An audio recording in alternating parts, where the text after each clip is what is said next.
Alright, so assessment and evaluation time na po mga kaibigan.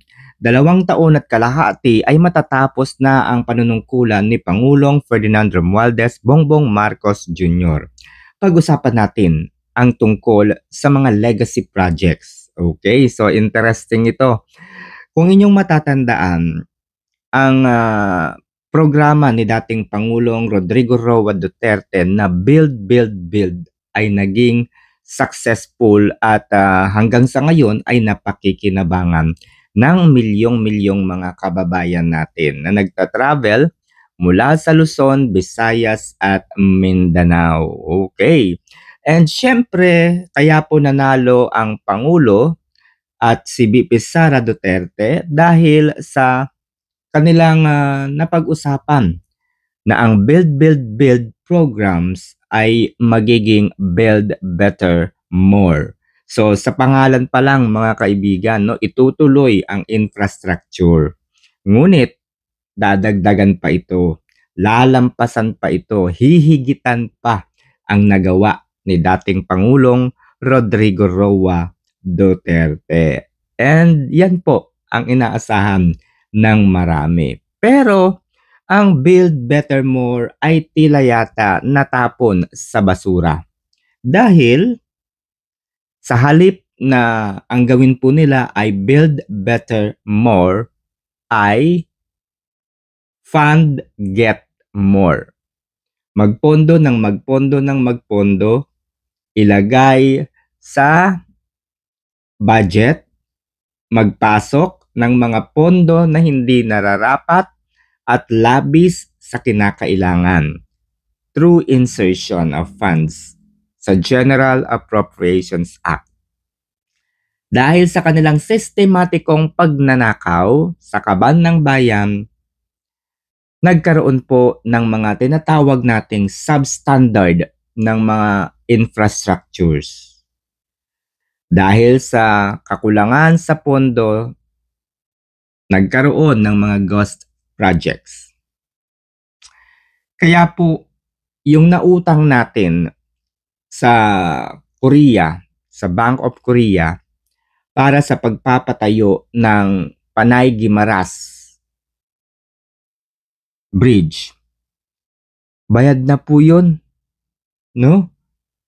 Naibigay na po ng Korea yung inuutang nating pera para doon. Fully paid na. Sabi nga po ni Justice Javier, Ami Lazaro Javier, during the oral arguments sa Supreme Court, no, in relation to the petition na isinampan ng mga abogadong sina Attorney Torreon, ayan, Attorney Delgra, Congressman Isidro Ungab. So napanood natin yan, napakinggan natin. Funded na yung Panay Guimaras Negros Bridge. Pero hindi pa rin nag-uumpisa hanggang sa kasalukuyan, December na 2025. Hindi pa rin nag-uumpisa. Bukod dyan, napansin po ni Justice Ami Lazaro Javier na bakit yung Panay Guimaras ay pinopondohan 50 million, 59 million, taon-taon pinopondohan. Samantalang fully paid na ito. But anyway, sasagutin natin ang mga katanungan na yan. Every bridge has a story, but some stories has been rebooted. April 2018, the world watched as then Mayor Inday Sara Duterte stood on the international stage during the then President Rodrigo Roa Duterte's working visit to China. Kung inyong matatandaan, kapag lumalabas po at dumadalo sa mga pagtitipon sa abroad, no, mga state visits, si dating Pangulong Rodrigo Roa Duterte, ang kanyang kasama lagi ay walang iba kundi si dating mayor ng Davao City na si Inday Sara Duterte. So noong April 2018, the two leaders went to China for the working visit. Okay? It wasn't just about diplomacy. It was a vision. During the Boao Forum for Asia, President Duterte pushed for bold and strong partnerships, bridging Filipinos' grit with foreign investment. That during the visits, 6 major agreements was done deal and signed to power the country's infrastructure dreams. O di ba mga kaibigan? During that visit. 6 months later, no, during Mayor Sara Duterte's State of the City address held in October 2018, she proudly and confidently announced the breakthrough to help build the 1.5 billion peso Davao River Bridge Bocana project. She described an 800-meter bridge connecting the coastal road network from Times Beach to Rojas Avenue.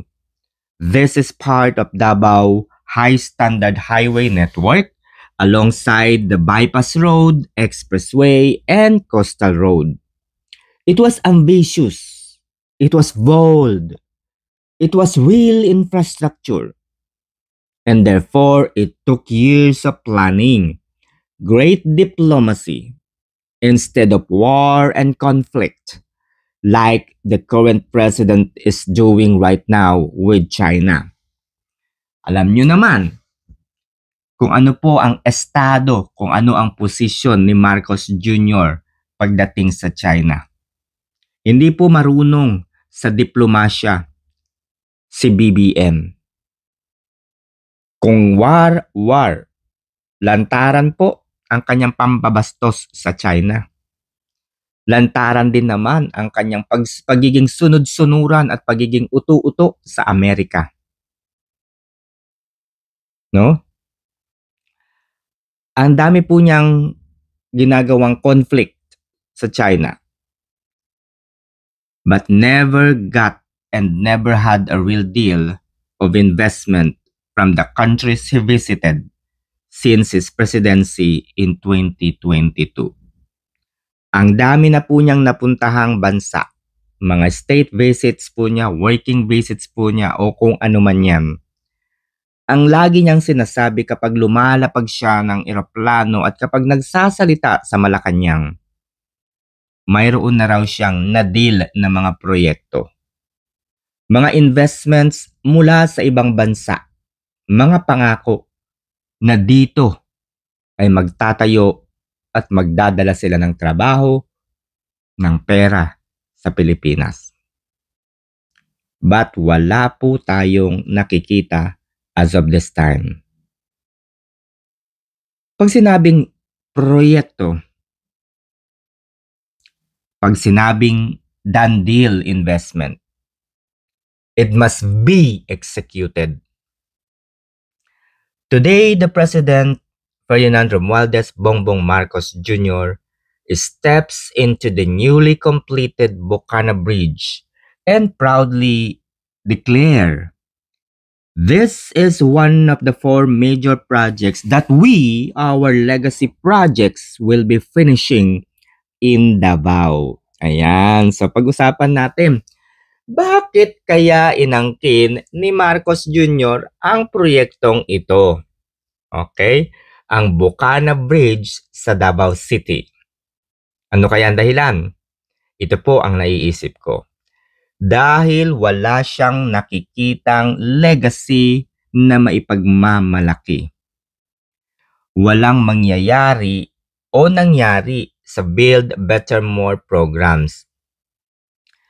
Kung inyong matatandaan, in 2023, he proudly announced that he bagged investments from the countries he visited since 2022. Where are those billions, if not trillions of promised investments? Nasaan na ang mga done deal na sinasabi mo during your state visits abroad? Bakit naman wala kaming nakikita? O baka taon-taon kayo po ay nagpupunta sa abroad para dumalo sa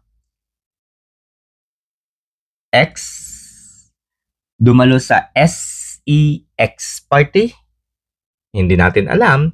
Panoorin nyo na lamang po, no? Yung video ni Sir Dean Chase o kaya ni Miss Maharlika. Okay? Meron pong event doon na kung tawagin ay SEX party. At meron pong voice over doon. I think I can take it. It was too big.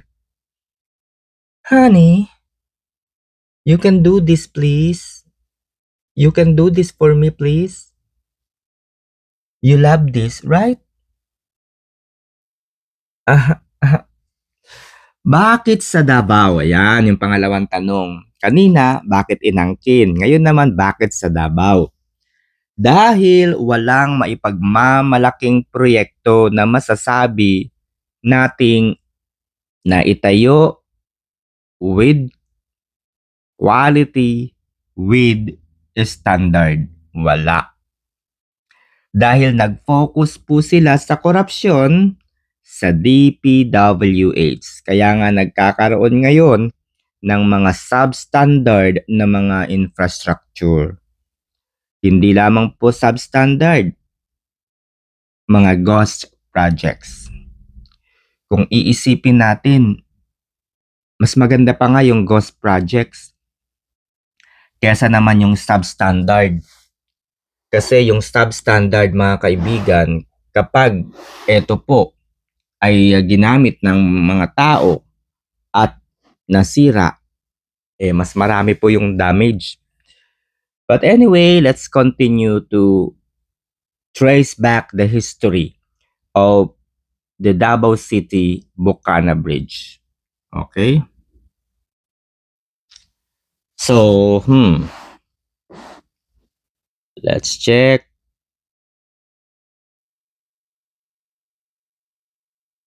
Yung Bocana Bridge.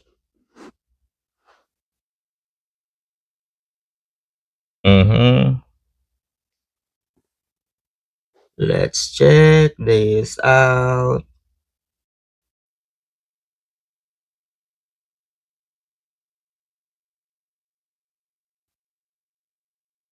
Okay, ito.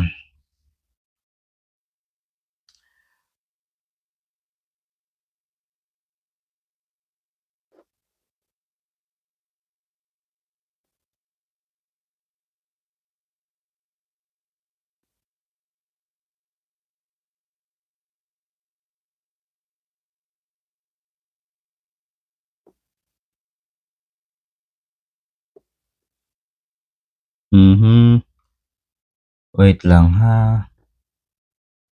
Kailangan sure tayo dito. Okay.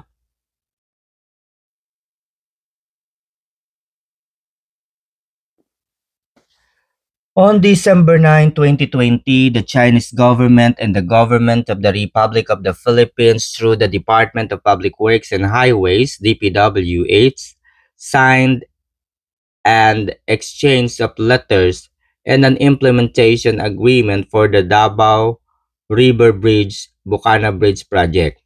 The grant proceeds were to be used to finance an RMB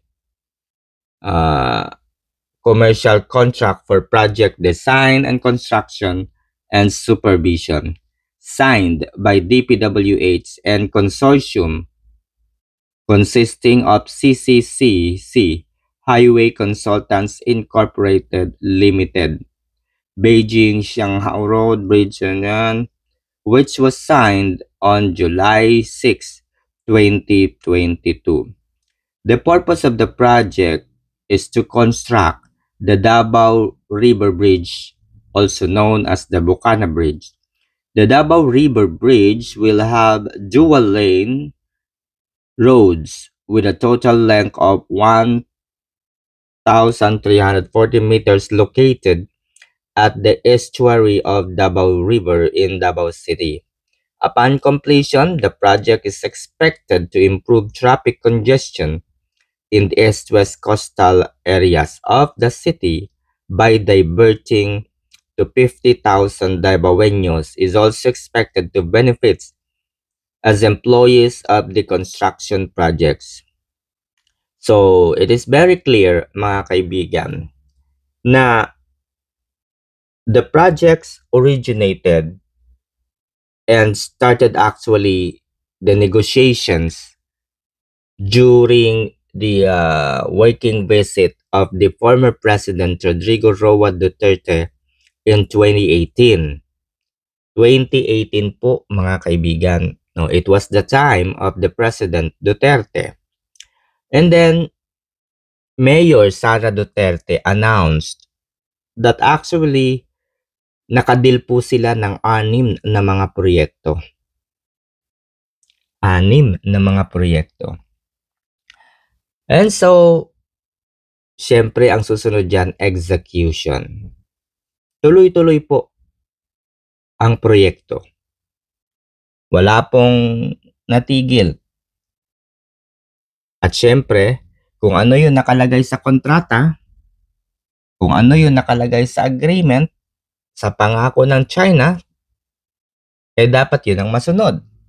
Which is yun nga po ang nangyari. Okay?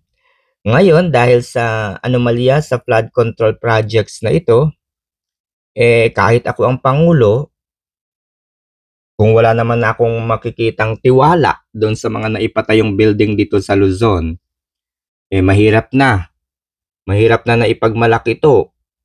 Siyempre, baka something might happen. Di ba? Ako sisisihin. So, hahanap na lang ako ng sigurado akong matibay na infrastruktura. Yung quality ba?